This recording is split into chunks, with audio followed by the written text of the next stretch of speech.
Good morning, good afternoon, good evening, wherever you are in the world. Thank you for joining me for this week's edition of the SMIE Consulting Midweek Roundup. I'm your host, Marty Bennett, and over the next half hour, we're going to be tackling 3 questions we've been hearing from international educators over the last few days. And as we do each week, we take our stories from our newsletter that comes out on Monday mornings at 9 a.m. Eastern.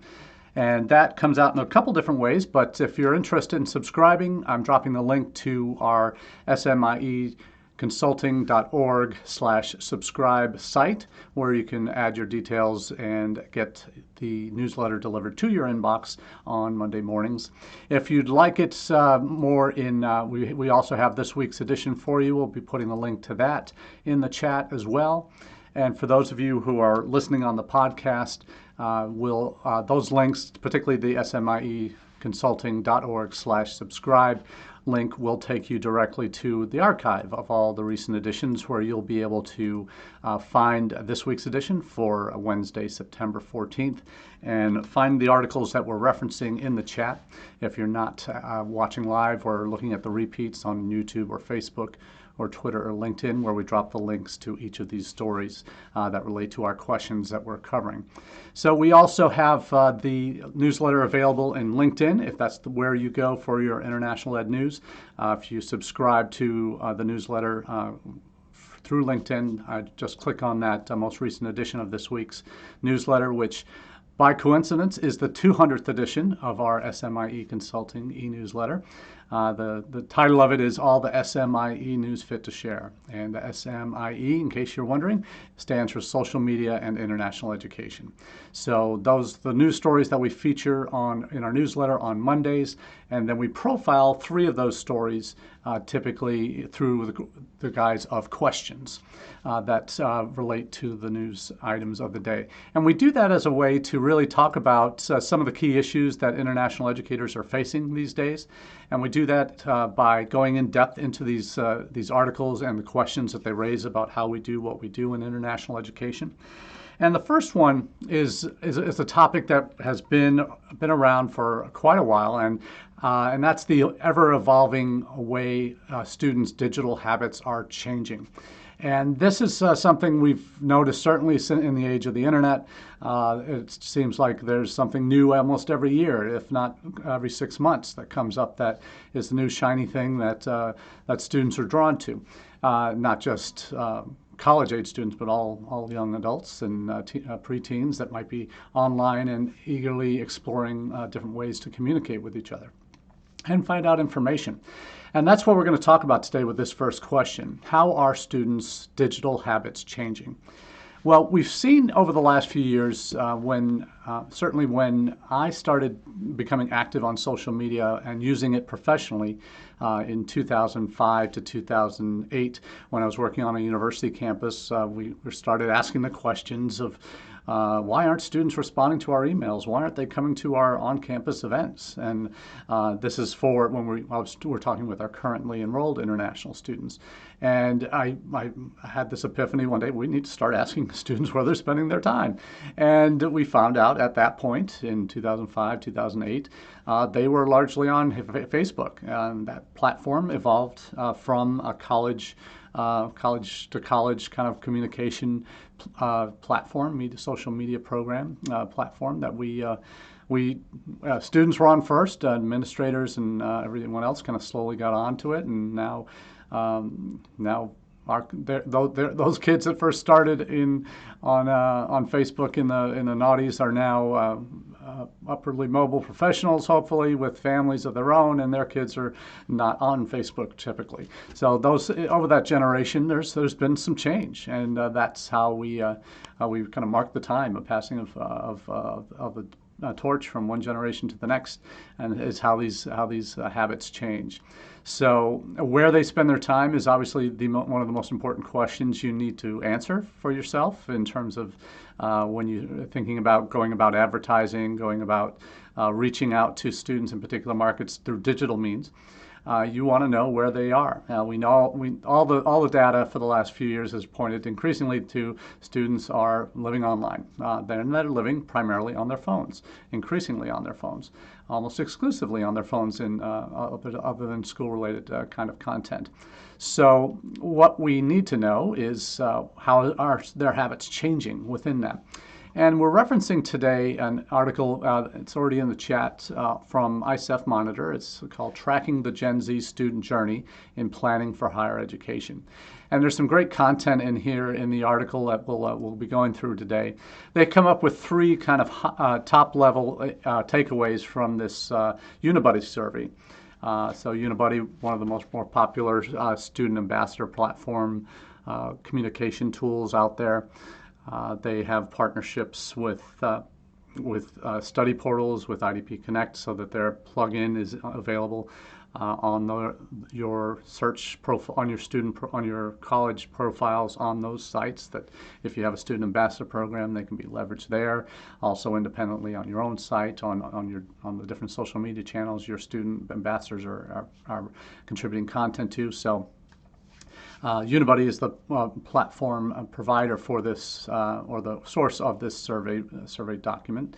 That's how the changing student search habits and where they're spending their time, and all of this is part of this report. So it's a little bit, one of these results is, one of these high-level takeaways is a little bit self-serving, but not surprising. And frankly, we've been seeing it evolve organically over the last few years. And certain organizations, businesses have capitalized on that.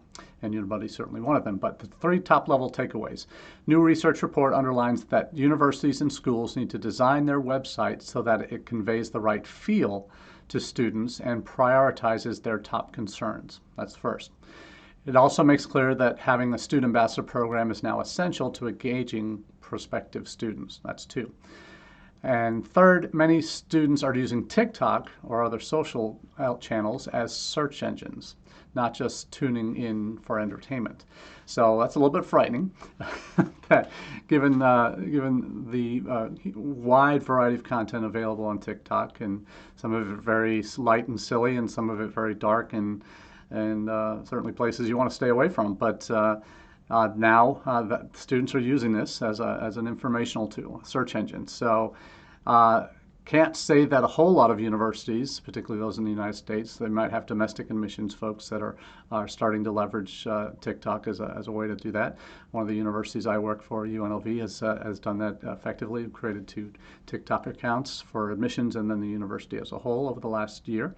And those seem to be going fairly well, at least generating content and getting out there, and that's tagging appropriately and all of that fun stuff. So that last one, that third one about these new social channels, TikTok's not new, it's been around for 4 or 5 years, but now has 1 billion users globally. And that's something that certainly universities need to be aware of and think about whether this is a platform you want to be engaging in. So that's one piece. The second is when it talks about having a student ambassador program as now essential.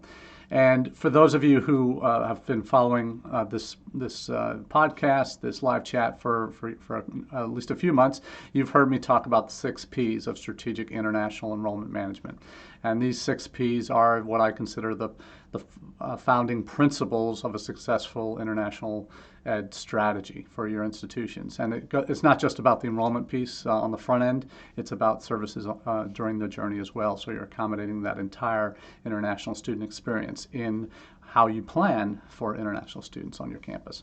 And part of that is the services piece, and having services that students can take advantage of, that they'll know about, that they are designed for them and can answer their needs specifically.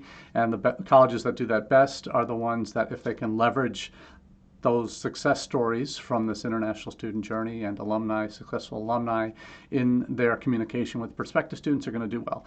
And that's what we're calling peer recruitment, right? So peers is the 6th of our 6 Ps of strategic international enrollment management principles.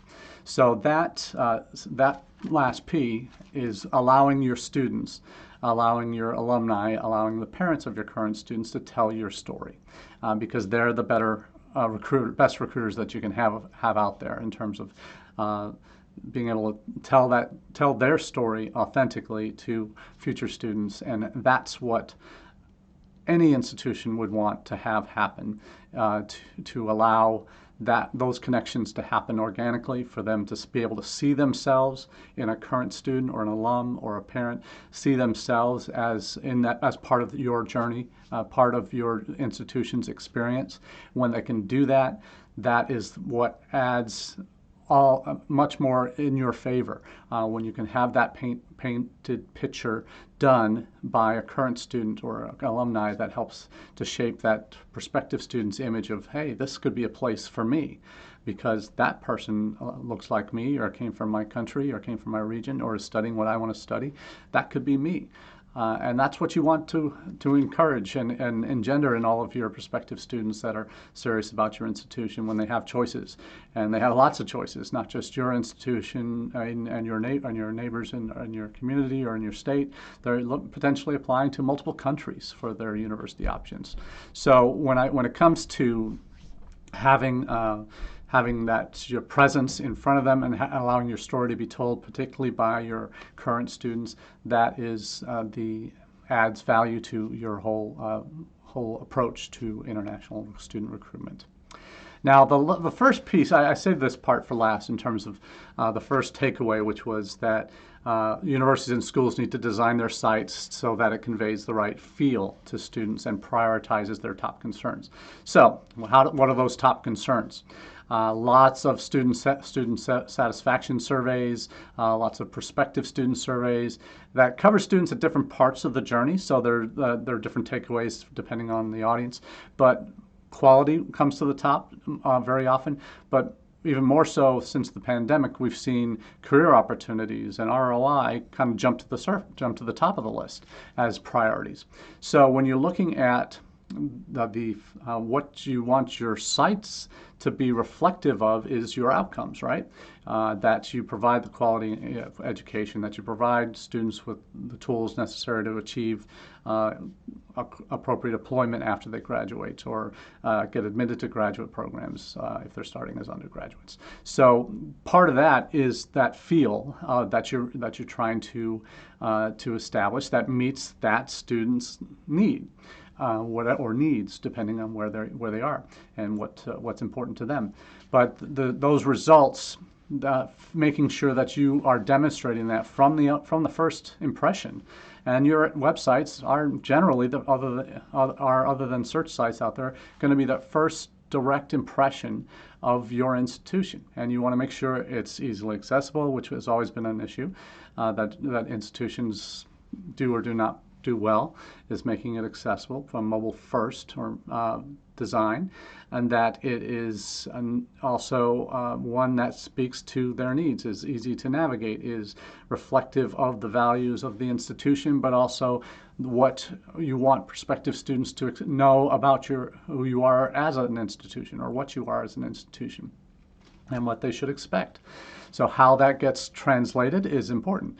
And there's lots of different ways that we can do that. We've talked about those in the past. But when it talks about feel, the right feel, it's interesting because as a U.S. admissions officer, when we're trained in admissions, we always talk, particularly when we talk about admissions processes, we're trying to find the right. We know that students are looking for the schools that are the best fit. We always talk about that language. And that's understandable, more so domestically in the United States than perhaps it is internationally, but we always emphasize that. I know when I was working with Education USA and we're talking to advisors about helping students find the right fit, and that concept of fit or feel are ones that might not translate well around the world. So it's up to advisors to help paint that picture of what fit and feel looks like in terms of when they're approaching a university representative at a fair or online or through social media, whatever it might be, that they're getting that content that helps answer their questions about whether they're going to feel comfortable there, whether they're going to fit in at your institution, and what that looks like. So those things that if that's not how you're designing your websites these days to meet that helping students find if they're going to be a good fit and if they're going to feel comfortable on your campus, then that's a missed opportunity. If that's not the first thing that that's driving your design and approach to website content. So it's some great information in there in this Unibuddy survey that's ISIF Monitor has looked for or has shared the top level highlights of, and it's talking about searching for real connection. That's what prospective students are trying to do. And I'm working with an institution now where we don't have a lot of content yet. We're just starting to put an ambassador program together, and I can't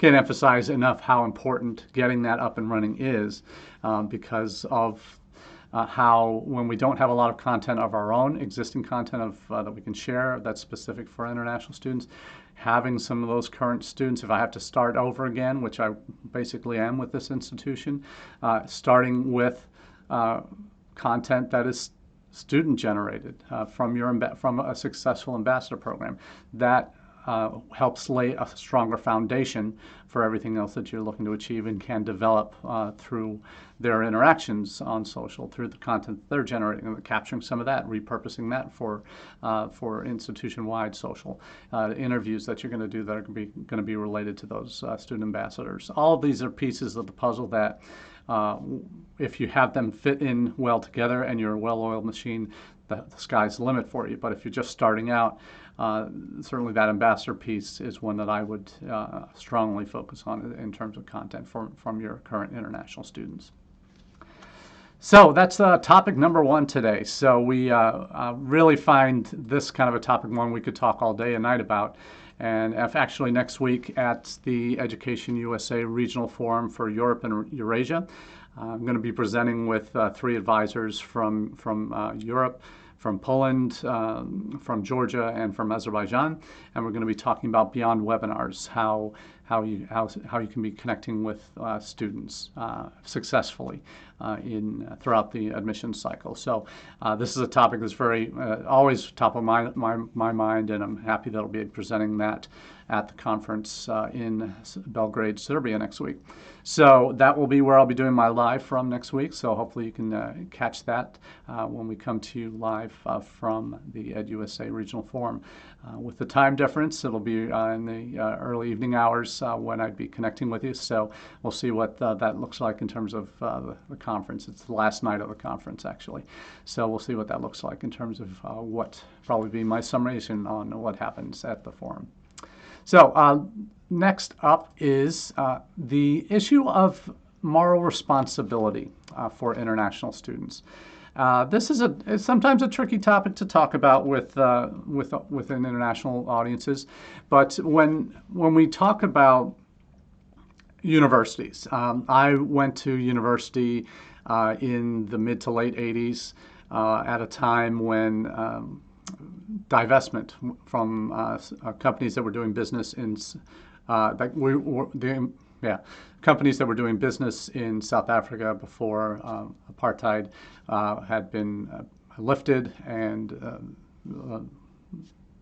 before, certainly pre Nelson Mandela's election as president. So that was one of the hot issues on campus, is divestment from companies that were doing business in South Africa, that the universities should not be investing in companies that are doing business in South Africa, that type of thing. So that was a huge topic in my freshman, sophomore year at university. And that was something that you see pop up every now and again. Certainly in recent years, you've seen some student groups protesting or advocating for their board of directors to divest from oil companies and oil and gas companies that are, in their views, destroying the environment.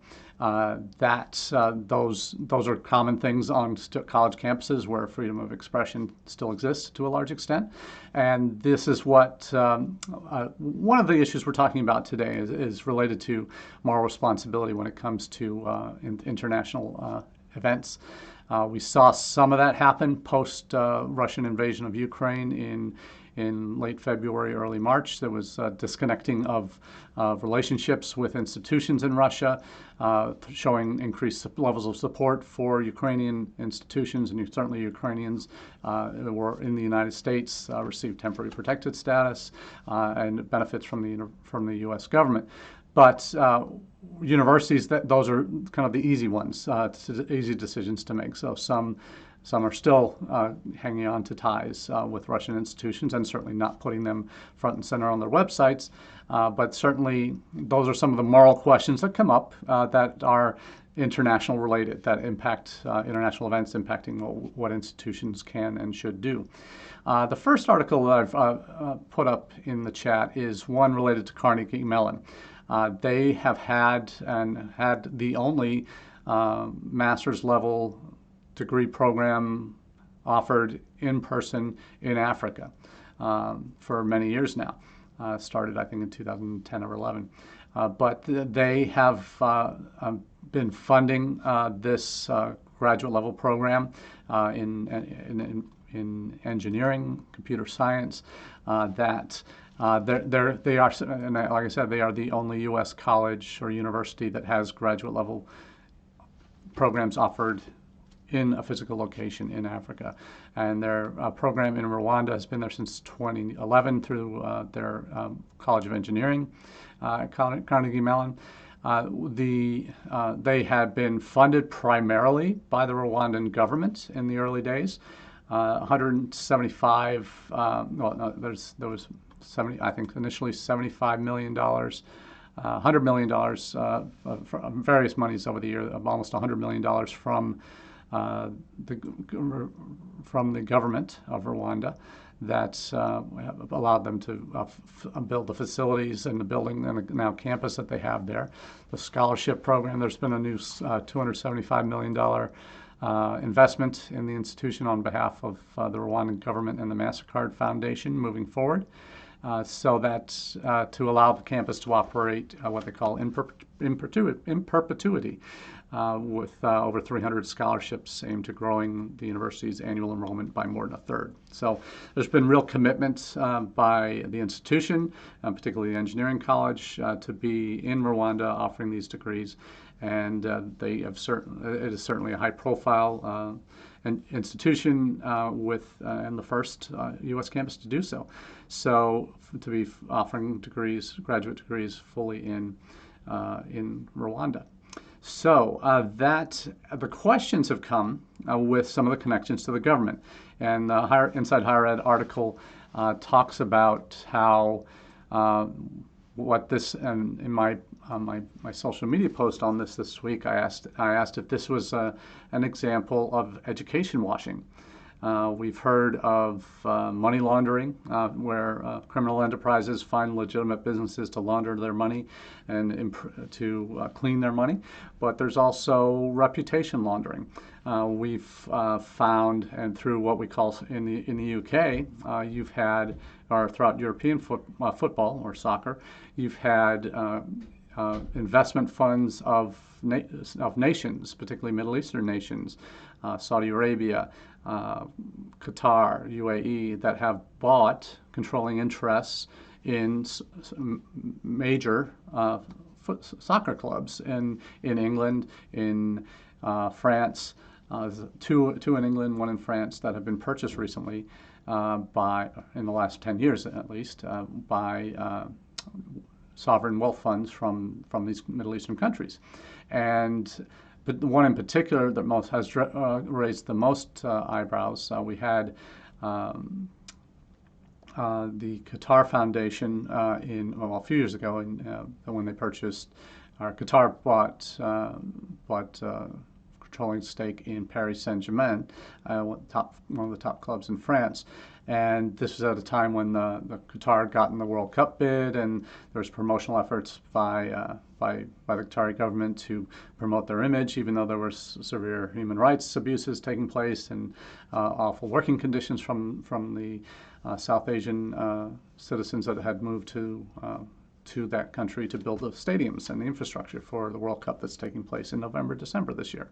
So that's happened previously. You've had most recently in the UK, you had a sovereign wealth fund managed by Mohammed bin Salman from Saudi Arabia that his cronies were indicted for the murder of Jamal Khashoggi at the Saudi Arabian consulate in Istanbul on his orders. It is alleged, and that's certainly what certainly the intelligence agencies in the U.S. Seem to have made those accusations and connected the dots to Mohammed bin Salman. But he is the owner of this wealth fund, or is on the board of this wealth fund. So his wealth fund bought the soccer club Newcastle United. So that's potentially attempts to wash his image, and the country of Saudi Arabia's image, with fans of that soccer club in England. You also now have, with this particular case, you have the Rwandan government having been, that's what they called sports washing with those soccer clubs. But you now have the Rwandan government over the last 10 years being the primary benefactor of this campus that CMU has established in Rwanda. You have funding that's now being extended. The president, Paul Kagame of Rwanda, who has been accused of a litany of human rights abuses, according to the Inside Higher Ed article related to the genocide that happened in Rwanda in the early 90s and early 2000s, or 90s and early 2000s. So this is part of what the challenge is here. Is this reputation washing, or education washing, I should say, by what the Rwandan government's trying to do with helping support this American institution in their country deliver top-level graduate engineering education. So that's the question of whether that rises to the level of something that a university should strongly be considering, whether or not that's the right move, or whether that association is the best in the best interests of the university and its image. So that's a much bigger question than strictly international admissions folks need to get involved in, but certainly one to be aware of. But when we talk about this question of moral responsibility internationally, the divestment pieces are certainly there. We've talked about the various ways that those with less than perfect reputations look to rehabilitate their images through sizable donations and government handouts, that type of thing, or purchasing sporting teams. You also have, we've seen recently in the last few months, calls for universities to divest from companies that are helping China in known or unknown ways related to the Uyghur genocide that's going on in northwest China, that population in Xinjiang province. So there's another piece, an article from Inside Higher Ed as well, that has the calls on boards to divest from Uyghur genocide. So effectively asking students to push for university boards to divest from Chinese companies complicit in genocide against Uyghurs. So that's one of these other pushes. So and the person who wrote this article in Inside Higher Ed is a former board chairman of a major university and a former CEO of a public company and not-for-profit organizations. So he's encouraging U.S. institutions to divest from these companies, so that factories across China are using forced labor from Xinjiang province, from this Uyghur population, and that it's tainting the global supply chain in so doing. So it's a lot of well-known brands from China that are part of that scheme. There may be U.S. companies that are connected with it in terms of distribution of those products. So that's certainly something that institutions certainly need to be paying attention to. Now, last question of the day is a quick one, but it's one that we won't have a lot of time to go into, but it's clear in terms of how two countries are responding to this question. And the question is, how should governments, how should countries react to labor market challenges? we've had this in the United States. We have had STEM skills shortage in terms of graduating domestic students with abilities in these high levels in these STEM fields to then take jobs, higher paying jobs, to develop those technologies in the STEM fields for our country and for businesses in the United States. That's been a known problem for years. We have, in 2008, we had, during President Bush's administration, Bush 2, we had the government authorized the extra 2 years of work permission, the STEM OPT law that we know, or regulation that we know now exists. That does allow for extra work time for those students beyond the 1 year that everybody gets. So that was addressed regulatorily a while ago. And but we still have these gaps. Not enough students are filling these jobs. Certainly not enough domestic students. So a lot of international students are getting these positions initially. So how we respond is very slowly. We don't do anything quickly in the United States. The 2 articles I've just posted are one related to Australia. They have had a significant work job unfilled vacancies in that's what vacancies are, they're unfilled. Well, they have vacancies in a lot of different fields, and as a result that they can't fill domestically, and as a result the Australian government has made the decision to extend post-study work rights for these in-demand fields, adding an extra 2 years onto their work permission. So instead of just 2 years, they'll now get 4 years for these in-demand fields. So fairly significant, and something that if that ever happened in the United States, we've got these fields or these jobs openings that are systemic across the country we can't fill. We have students that are graduating soon that, hey, if we give them an extra 2 years to move from 1 to 3 years or 2 to 4 years as they're doing in Australia, that means that, oh my goodness, that's a lot more inviting. And it's a smart move on the part of the Australian government to rebound from the losses that they saw during the pandemic. And we've seen some institutions that have been waiting for the floodgates to open since December, when the country began to reopen to internationals, that simply haven't materialized. And most, for one state, Victoria State in Australia, over 100,000 of the 200 over 100,000 students are still. Only 100,000 students are still in the country, but there are 300,000 plus that are taking. That are enrolled students, but over 200,000 are staying home doing their courses remotely still. So they're not potentially going to be able to take advantage of these extra benefits here. So we'll see what happens, but they're addressing it right away. Certainly lightning speed compared to what we would expect in the U.S. Canada is also looking at changing some of their immigration regulations, which are already very generous towards international students and work and potential residency afterwards. There's talk about how can the article here is how can Canada get the international students it needs for the jobs it has. And a report calls for a course correction that has more targeted policies that allow international students with the right skill sets to get a successful integration into Canadian society. That's the priority in Canada. We don't have that priority in the United States.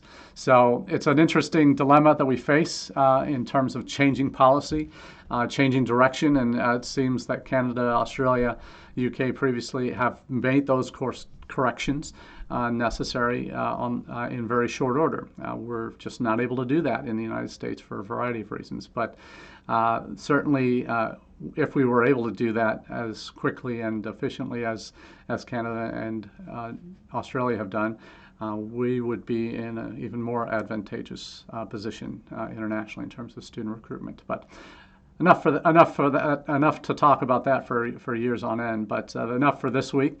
We do appreciate you being a part of the conversation today, and we look forward to chatting with you at upcoming conferences.